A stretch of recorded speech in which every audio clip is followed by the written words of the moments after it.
क्षेत्र में टेक्नोलॉजी की भूमिका पर जरा गहराई से बात करने वाले हैं। जी हाँ। हमारे पास कुछ बहुत ही दिलचस्प क्या कहते हैं विश्लेषण है जो रोबोटिक प्रोसेस ऑटोमेशन यानी आरपीए और माइक्रोसॉफ्ट एक्सेल की दुनिया में हमें ले जाएंगे। बिल्कुल, ये दोनों ही आजकल बहुत अहम हैं फाइनेंस में। कभी सोचें वो दिन जब बही खाते हाथ से बनते थे, हाँ, वो तो काफी पहले की बात है। फिर कंप्यूटर आए, फिर ईआरपी सिस्टम्स ने बिजनेस को जोड़ा और अब तस्वीर काफी बदल गई है। अब आरपीए जैसे टूल्स खेल बदल रहे हैं। तो आज की हमारी ये पड़ताल इसी पर है। ये टेक्नोलॉजीज क्या हैं, ये कैसे विकसित हुई और सबसे जरूरी ये फाइनेंशियल कामकाज के तरीकों को कैसे नया आकार दे रही हैं। हाँ, ये समझना जरूरी है कि ये कैसे काम करते हैं और इनका असर क्या है। चलिए इस विषय की तह तक चलते हैं। शुरुआत करते हैं आरपीए से। ये रोबोटिक प्रोसेस ऑटोमेशन आखिर है क्या भला? हाँ, नाम थोड़ा भारी लगता है। नाम सुनकर लगता है कोई चलता फिरता रोबोट होगा। हाँ, अक्सर लोग यही सोचते हैं, पर असल में ये फिजिकल रोबोट नहीं बल्कि सॉफ्टवेयर बॉट्स हैं। Software bots. हाँ, अच्छा। बिल्कुल सही। और यहाँ समझने वाली बात यह है कि ये बॉट्स उन कामों को करने के लिए डिजाइन किए गए हैं जो बार बार दोहराए जाते हैं। अच्छा, दोहराए जाने वाले काम। हाँ, जिनमें तयशुदा नियम होते हैं और जिनमें ज्यादा मानवीय सूझबूझ या निर्णय की जरूरत नहीं पड़ती। इन्हें एक तरह का डिजिटल वर्कर समझिए। डिजिटल वर्कर, दिलचस्प। जैसे किसी वेबसाइट से रोजाना स्टॉक का भाव कॉपी करके स्प्रेडशीट में डालना। ये काम आरपीए बॉट बिना थके, बिना गलती किए कर सकता है। दिलचस्प है। हमारे स्रोतों में इस सफर का जिक्र है कैसे मैनुअल अकाउंटिंग से कंप्यूटराइज्ड सिस्टम्स और फिर enterprise resource planning ERP systems तक हम पहुंचे। जी हाँ, वो एक बड़ा बदलाव था। ईआरपी ने अलग अलग बिजनेस फंक्शंस जैसे फाइनेंस, एचआर, सप्लाई चेन को एक ही प्लेटफॉर्म पर लाकर एक सिंगल सोर्स ऑफ ट्रुथ बनाने की कोशिश की। हाँ, इंटीग्रेशन एक बड़ा फायदा था। डेटा कंसिस्टेंसी बढ़ी, कंट्रोल भी बेहतर हुआ। लेकिन इन दस्तावेजों के अनुसार ईआरपी लागू करना महंगा था, बदलाव मैनेज करना मुश्किल था। बिल्कुल, और कई बार यूजर्स को ढेर सारी डेटा एंट्री करनी पड़ती थी जो थकाऊ हो सकती थी। ये भी एक चुनौती थी। हाँ, और यहीं आरपीए की भूमिका सामने आती है शायद। क्या आरपीए इन चुनौतियों का जवाब है? कुछ हद तक हाँ। ईआरपी सिस्टम्स बहुत शक्तिशाली हैं, इसमें कोई शक नहीं।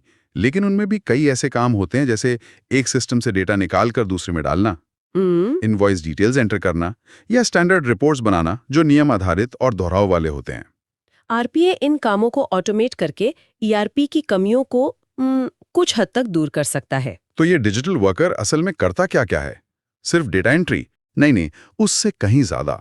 विश्लेषण ये दिखाता है कि आरपीए बॉट्स कई तरह के काम कर सकते हैं। जैसे ये अलग अलग स्रोतों से डेटा इकट्ठा कर सकते हैं, वेबसाइट्स, ईमेल्स, स्प्रेडशीट्स। फिर उस डेटा को प्रोसेस कर सकते हैं। प्रोसेस मतलब उसे समझना, उसे सॉर्ट करना। यहाँ एआई और एमएल यानी आर्टिफिशियल इंटेलिजेंस और मशीन लर्निंग की भूमिका भी आ सकती है। अच्छा, एआईएमएल भी। हाँ, जहाँ बॉट पैटर्न पहचान कर या साधारण निर्णय लेकर डेटा को और बेहतर तरीके से प्रोसेस कर सकता है। जैसे ये पहचानना कि कोई ईमेल इनवॉइस है या कस्टमर की पूछताछ। समझ गई। प्रोसेस होने के बाद आरपीए इस जानकारी को दूसरे एप्लीकेशंस जैसे टैली, एसएपी या किसी कस्टम सॉफ्टवेयर में डाल सकता है, वेब पोर्टल्स पर फॉर्म भर सकता है, ऑटोमेटेड ईमेल्स भेज सकता है। ईमेल भी? हाँ, रिपोर्ट्स तैयार करके पब्लिश कर सकता है।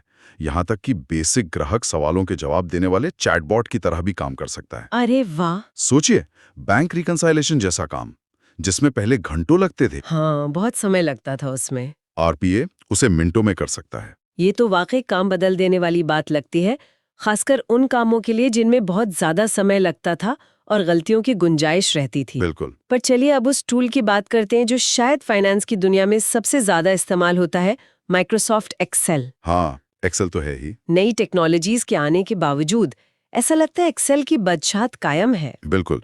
आप किसी भी फाइनेंशियल एनालिस्ट या अकाउंटेंट से पूछ लीजिए, एक्सेल आज भी उनके काम का एक अभिन्न हिस्सा है। सही। ये डेटा एनालिसिस, रिपोर्टिंग, मॉडलिंग और कई दूसरे फाइनेंशियल कामों के लिए एक बुनियादी जरूरत बना हुआ है। इसकी खूबसूरती इसकी सरलता और फ्लेक्सिबिलिटी में है। डेटा डालने के ही कई तरीके हैं। सीधे सेल में टाइप करना, कहीं और से कॉपी पेस्ट करना। हाँ, कॉपी पेस्ट तो हम सब करते हैं। या फिर बड़े डेटा सेट्स के लिए टेक्स्ट फाइल्स जैसे सीएसवी, डेटाबेस या वेब से सीधे इंपोर्ट करना। और सिर्फ डेटा डालना ही नहीं, एक्सेल में काम को तेज करने के लिए भी कई कमाल के फीचर्स हैं। ऑटोफिल का जिक्र है स्रोतों में। ये कैसे मदद करता है? ऑटोफिल बहुत उपयोगी है, हाँ। मान लीजिए आपको 1 से 100 तक सीरियल नंबर डालने हैं, या महीनों के नाम, अच्छा। या हर सोमवार की तारीखें लिखनी है। आप बस शुरू के 1-2 आइटम लिखिए, उन्हें सेलेक्ट कीजिए और कोने में बने छोटे से स्क्वायर, वो फिल हैंडल, उसे ड्रैग कर दीजिए। हाँ हाँ, देखा है वो। एक्सेल पैटर्न समझकर बाकी सीरीज अपने आप भर देगा। अच्छा, और फ्लैश फिल के बारे में भी काफी चर्चा है। ये उससे अलग कैसे है? फ्लैश फिल तो क्या कहते हैं, जादू जैसा है। ये पैटर्न पहचान कर डेटा को ट्रांसफॉर्म करता है। ट्रांसफॉर्म मतलब बदल देता है? हाँ, एक उदाहरण जो स्रोतों में दिया गया है, सोचिए आपके पास एक कॉलम में लोगों के पूरे नाम है, फर्स्ट नेम लास्ट नेम, हाँ। और आपको दूसरे कॉलम में सिर्फ फर्स्ट नेम चाहिए। आप पहले सेल में मैन्युअली फर्स्ट नेम टाइप कीजिए। जैसे ही आप दूसरे सेल में टाइप करना शुरू करेंगे, एक्सेल पैटर्न को पहचानने की कोशिश करेगा और बाकी लिस्ट के लिए सुझाव देगा। अरे वाह, एक एंटर दबाते ही पूरा कॉलम भर जाएगा। ये तो बहुत बढ़िया है। ये डेटा क्लीनिंग और रीफॉर्मेटिंग के लिए अविश्वसनीय रूप से शक्तिशाली है। जैसे? नामों से पहला नाम निकालना, टेक्स्ट जोड़ना या फॉर्मेट बदलना। वाह, यानी एक्सेल खुद ही पैटर्न समझ लेता है। बिल्कुल। ये तो वाकई बहुत समय बचाने वाला फीचर लगता है। बिल्कुल। डेटा डालने और तेज करने के बाद उसे प्रस्तुत करने की बात आती है। फॉर्मेटिंग क्यों जरूरी है? देखिए, डेटा को समझना आसान बनाने के लिए फॉर्मेटिंग बहुत जरूरी है।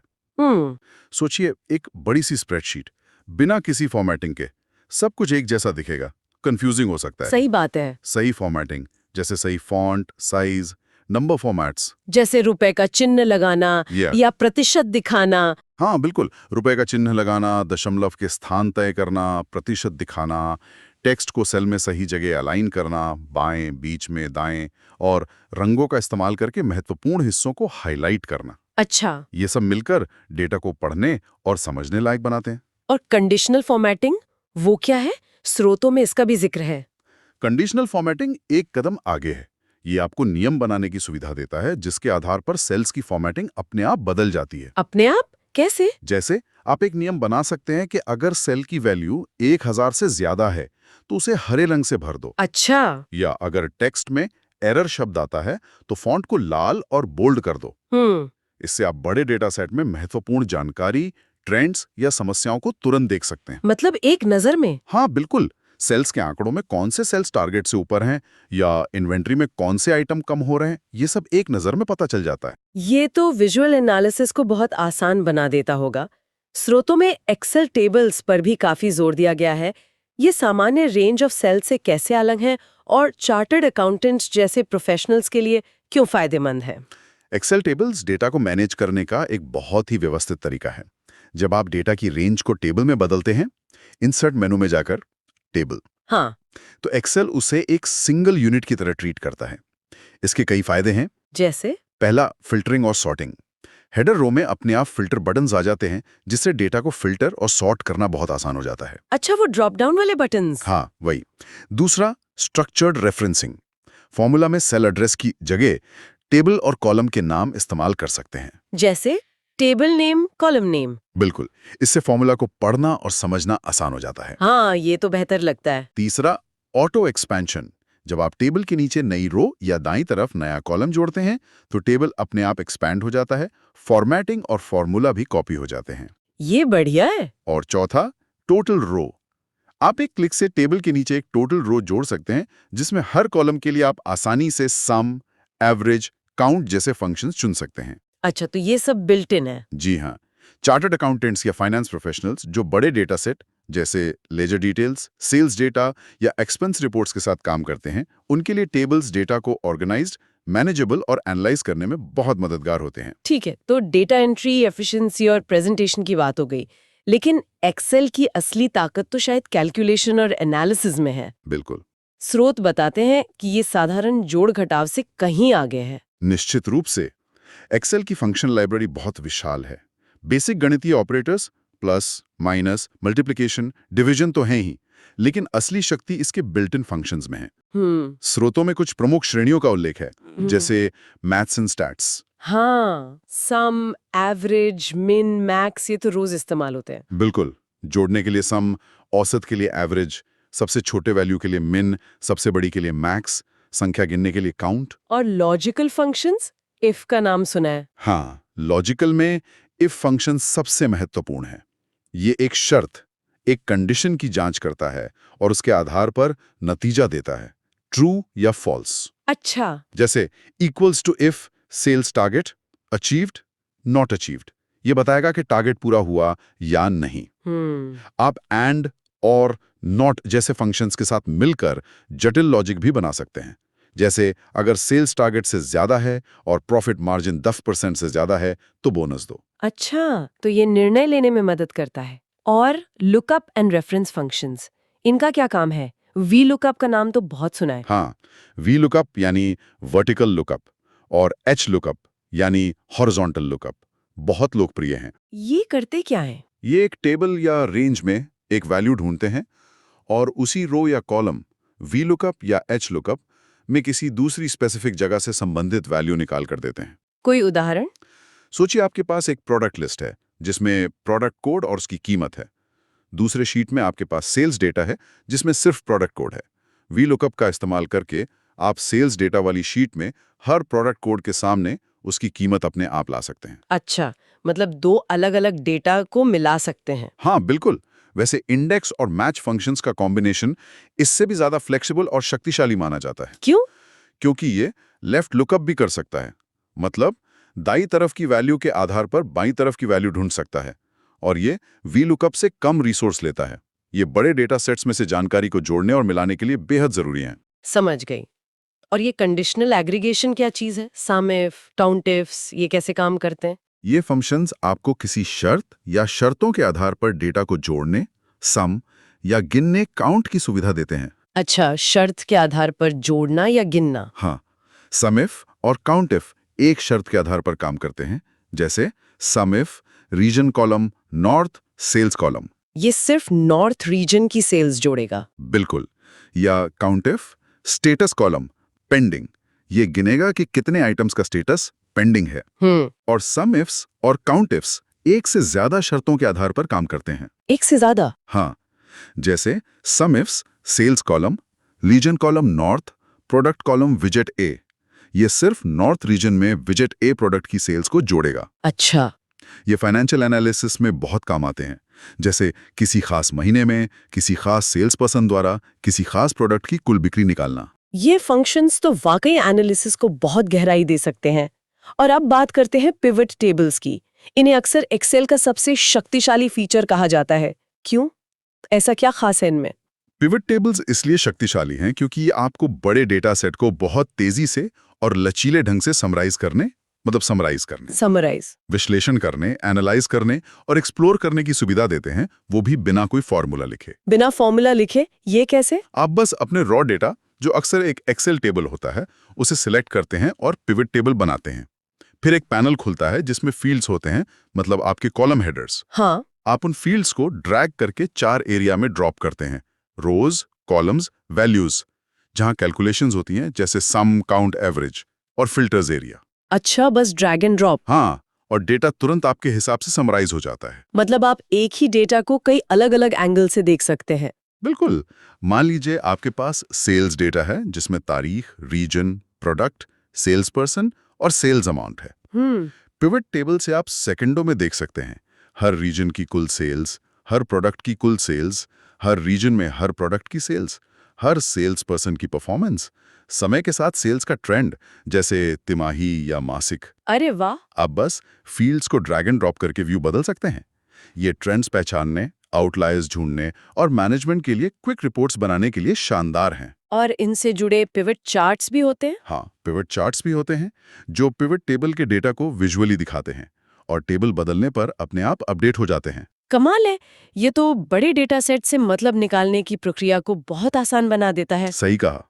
लेकिन अगर कोई काम रोजाना या हफ्ते में बार-बार करना पड़ता हो, जैसे किसी रिपोर्ट को एक खास फॉर्मेट में तैयार करना, उसके लिए मैक्रोज हैं, जैसा कि स्रोत बताते हैं। हाँ, मैक्रोज एक्सेल में दोहराए जाने वाले कामों को ऑटोमेट करने का तरीका है।